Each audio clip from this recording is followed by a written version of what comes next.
We are here in Glasgow at the ICSE conference, and today we are going to talk with Professor Lorna Earl from Canada about the use of evidence, leadership, school, change, learning, and a lot of topics. So welcome, Lorna, and I'm looking forward to this discussion. Thank you so much.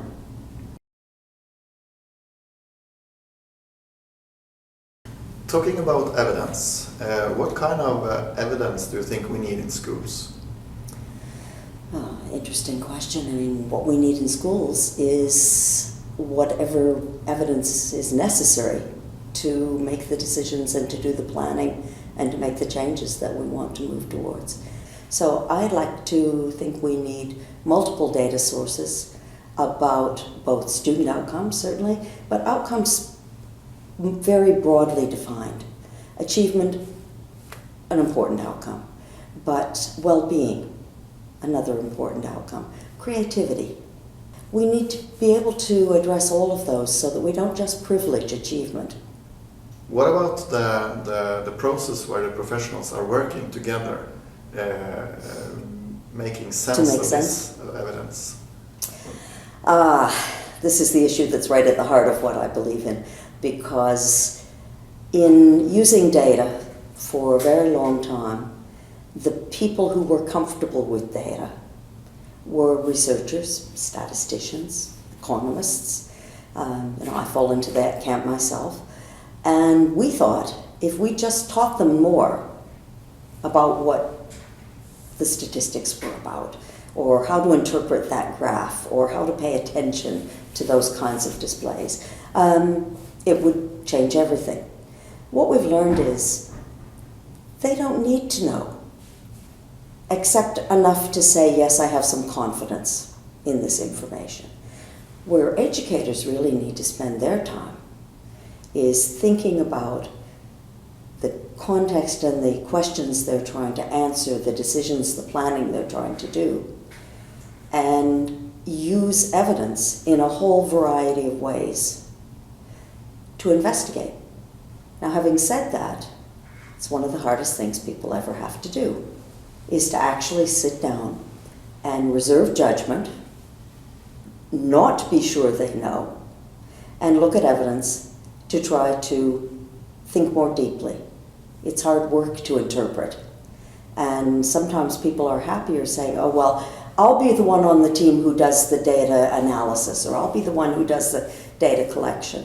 I think we know enough now to be able to produce good evidence and have the educators put their very powerful thinking to work on the hard questions about what it means and how it fits. So, when this is working really well, how does it look like when teachers or school leaders are working together? Well, maybe I'll give you an example of a group that I worked with for some time who started out saying, we know from, I live in Ontario, so we know from our provincial assessment that the students in our school do very well in reading when it's explicit reading, you read the words, what's it telling you? But when it's implicit, when they have to make inferences, when they have to move beyond the text, they were having difficulty. Well, that's nice to know. And the teachers were starting to, that was the first set of evidence that they looked at. They kind of sat back and said, okay, let's focus on this. Let's pay attention to inference. And they started to do some things in their classrooms around making inferences. And that's something that 6-year-olds or 10-year-olds can all do. Teachers started teaching to make that happen. And they brought their lesson plans and the work that they were doing with the students and student work back to the next meeting. And everything blew up. Why did it blow up? It blew up because they realized they didn't have a shared understanding of what it meant to make an inference or how you would teach for that. So they came to a pause in their planning process to say, we need some professional learning. We need to learn about this. and share with each other. So they had some professional learning sessions with an expert, and they started visiting in one another's classes to see if they could identify what it looked like to make an inference. A year later, it was no longer an issue in that school.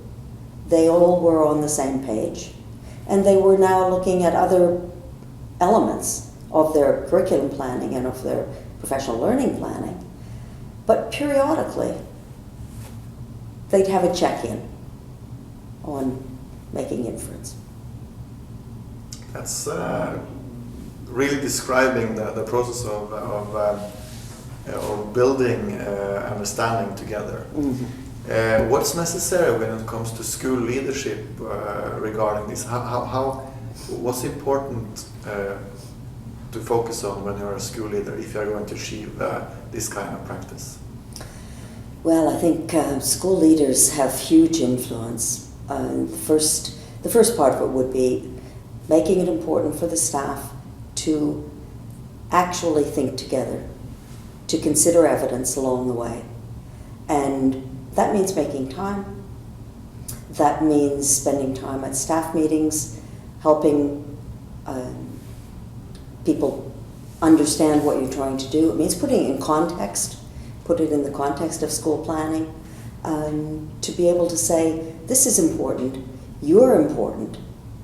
The change and the thinking, and if you're going to change what you do in classrooms, if we're actually going to influence what children learn, you're the front line, you're it. And I guess the municipality directors also have to have some knowledge to be able to let this happen in the schools. Yes. I think the role, again, that they play is not, when I say leadership, it's not dissimilar from a school leader. Making it important, making it clear that, yes, this is part of what we do, this is our role. Helping to provide and to make the evidence sources available so that each school is not having to do that work on their own, so that there is there's system level evidence. And sometimes they're the cheerleaders to just keep it going, because this work, we're not talking about something that you do and then say, we finished our school planning, we've finished our thinking with evidence. It has to become part of the way the school operates.